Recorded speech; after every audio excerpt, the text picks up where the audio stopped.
ನಮಸ್ಕಾರ ಫ್ರೆಂಡ್ಸ್. ನಿಮಗೆ ಇವತ್ತು ಕಿಡ್ನಿನಲ್ಲಿ ಸ್ಟೋನ್ ಆದರೆ ಅದಕ್ಕೆ ಒಂದು ಮನೆ ಔಷಧಿಯನ್ನು ನಾನು ಹೇಳ್ತಾ ಇದ್ದೀನಿ. ಏನಪ್ಪ ಅಂದರೆ ನೋಡಿ, ಇಲ್ಲಿ ಕಾಣಿಸ್ತಾ ಇದೆಯಲ್ಲ ಕಡ್ಡಿ, ಇದು ಉತ್ತರಾಣಿ ಗಿಡದ ಒಂದು ಕಡ್ಡಿ. ಈ ಉತ್ತರಾಣಿ ಗಿಡದಲ್ಲಿ ಹಲವಾರು ರೀತಿಯ ಒಂದು ಔಷಧೀಯ ಗುಣಗಳಿದ್ದಾವೆ.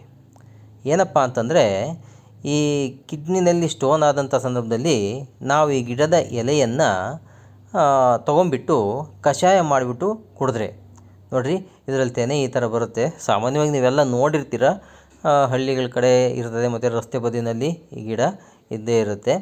ಈ ಎಲೆಯನ್ನು ತೊಗೊಂಬಿಟ್ಟು ನಾವು ಚೆನ್ನಾಗಿ ಕಷಾಯ ಮಾಡ್ಕೊಂಬಿಟ್ಟು ಅದನ್ನು ನಾವು ಕುಡಿತಾ ಹೋದರೆ ಕಿಡ್ನಿಯಲ್ಲಿ ಎಂತಹ ಸ್ಟೋನ್ ಇದ್ದರೂ ಕೂಡ ಅದು ಹೊರಟೋಗುತ್ತೆ. ಆದಷ್ಟು ಈ ವಿಡಿಯೋನ ಶೇರ್ ಮಾಡಿ, ಹಾಗೆ ಕಮೆಂಟ್ ಮಾಡಿ ಯಾರಾದರೂ ಉಪಯೋಗಿಸಿದ್ರೆ ಅಂತೇಳ್ಬಿಟ್ಟು, ಮತ್ತು ನನ್ನ ಪೇಜ್ನ ಫಾಲೋ ಮಾಡಿ. ಅದ್ರ ಜೊತೆಗೆ ಈ ಕಷಾಯವನ್ನು ಕುಡಿಯೋದ್ರಿಂದ, ಮತ್ತು ಈ ಅಕ್ಕಿ ಏನು ಬರುತ್ತೆ, ಈ ತೆನೆ, ಇದನ್ನು ಪುಡಿ ಮಾಡಿ ಕಷಾಯ ಮಾಡ್ಕೊಂಡು ಕುಡಿಯೋದ್ರಿಂದ ಈ ಮಲಬದ್ಧತೆ ಅನ್ನತಕ್ಕಂಥದ್ದು ಕೂಡ ಹೊರಟೋಗುತ್ತೆ. ಯಾರ್ಯಾರಿಗೆ ಅಜೀರ್ಣ ಆಗುತ್ತೆ ಮತ್ತು ಮೋಷನ್ ಆಗ್ತಾ ಇರೋದಿಲ್ಲ ಕರೆಕ್ಟಾಗಿ, ಅಂಥದಕ್ಕೂ ಕೂಡ ಇದು ಮನೆಮದ್ದು. ಆದಷ್ಟು ಇದನ್ನು ನೀವು ಕೂಡ ಮಾಡಿ, ಹಾಗೆ ಈ ವಿಡಿಯೋನ ಆದಷ್ಟು ಶೇರ್ ಮಾಡಿ.